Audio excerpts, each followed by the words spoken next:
Tales of Xillia was a game that I had not heard of before playing it for the first time for this video, so let's take a quick step back and look at the game overall. The original game was released on PlayStation 3 in 2011, with the remaster being released in October 2025, so it piqued my interest, and as a result you now see the video before you. I wanted to do a little research into this title before I actually wrote the rest of my script just to see what the overall consensus was, and thankfully the majority of the reviews I read sang the game praise, often seeing ratings of 7 to 8.5 out of 10, which was reassuring. However, I tried to avoid reading too much into the reviews just so it didn't influence my initial experience of the game. Just quickly before I carry on, consider subscribing or leaving a comment for game recommendations for me to play through. It helps me create the content you guys want to see, and with that out of the way, we can get back to business. The game is a blend of cutscene based storytelling and gameplay, which I think tends to be an excellent way of storytelling. The game is slow burning, one which may start off slow but picks up the pace and engages the player with a rich story. The game explores developing personal bonds, political fallout, betrayal, and some dark and heavy moments. While it took me a little longer than I imagined to become infatuated with the story, I will say that it's an incredible storytelling experience requiring 2 full playthroughs to see the full story be painted. There are 2 main protagonists, the first being Mila Maxwell, who I guess is created as the incarnation of Maxwell, the Lord of Spirits. She controls the 4 great spirits and is driven to protect the world and everything that exists on the planet. Mila portrays some innocence in the sense that she doesn't really know much about the humans and how they communicate and live, so as much as the story is about her adventure, you also experience Mila being opened up to so much that we experience in everyday life. Later on in the game, she becomes conflicted with herself, essentially having an identity crisis. However, through her strong resolve, she determines who she is and succeeds in her mission.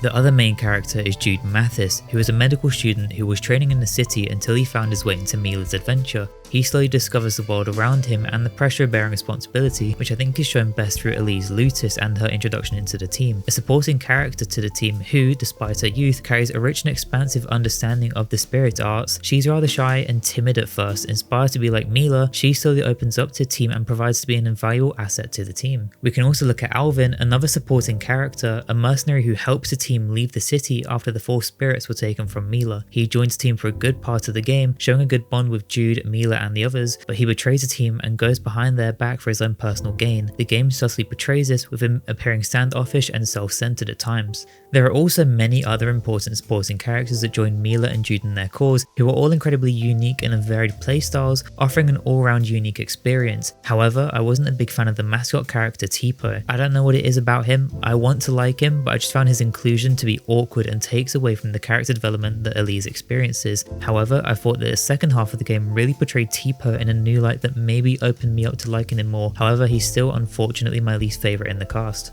The world around you is vast, but personally I found it to be lacking. The area around you is just flooded with enemies to make up for the lack of variety and appeal. There are items to collect and chests to open in these open areas, but that's largely all that these areas offer. There is also dialogue options that can be accessed throughout the world. Let's think of these as mini cutscenes. I thought they actually did quite well to build engagement and provide a reason to care about the team, offering some funny moments and offering a little more to an otherwise largely empty world. The items you collect can be sold, used to expand shops, and can even be traded for rarer items. While this is a neat touch, it only has appeal for so long. It does seem to drag the more you play, with it almost becoming a chore. While naturally having the option to get improved gear is always a nice thing, the process of it largely being through upgrading these shops felt tedious, possibly showing the dated nature of the game's system. In an ideal situation, the game should open up the gear as you move around the world, being in line with the increasing challenge of combat. Speaking of combat, I think the game actually has a really good combat system. It can be a little frustrating at first just adapting to it, but once it clicks, it's largely fun. The link system is a neat feature, allowing your chosen character to have a unique fighting style along with unique interactions.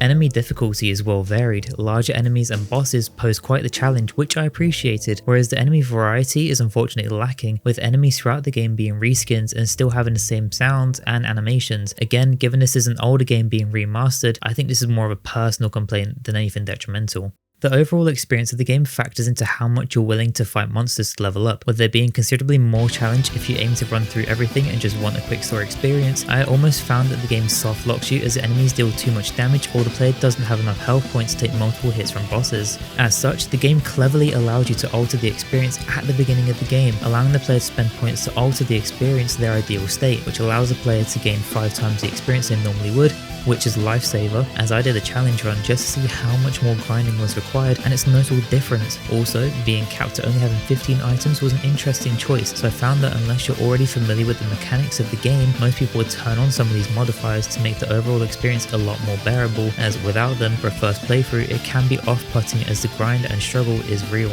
The game is quite clever in how it builds tension. As mentioned earlier on, Alvin's impact on the story is interesting, and the manipulation of Ivar, Mila's handmaid, causing him to hate Jude creates a really interesting experience where we can slowly see someone become blinded by hatred and desperation to become favourable. I thought these two parts in particular were executed really well, almost forces you to pick a side, even if you can somewhat guess what the outcome will be. What I also found to be excellent storytelling was that some of the villains we come to know in the story have strong links and past interactions with some of the members in the team. It added an extra dimension of tension to the team, making the player question what the goal really is here. Is the path we're taking the right one, and why are people that are so involved with these team members so determined to interfere? This was most prevalent with Elise's and Alvin's character development, which are both rooted in trauma, trust issues, and a denial to confront the past, which I thought really elevated these supporting characters and solidified their inclusion in the team.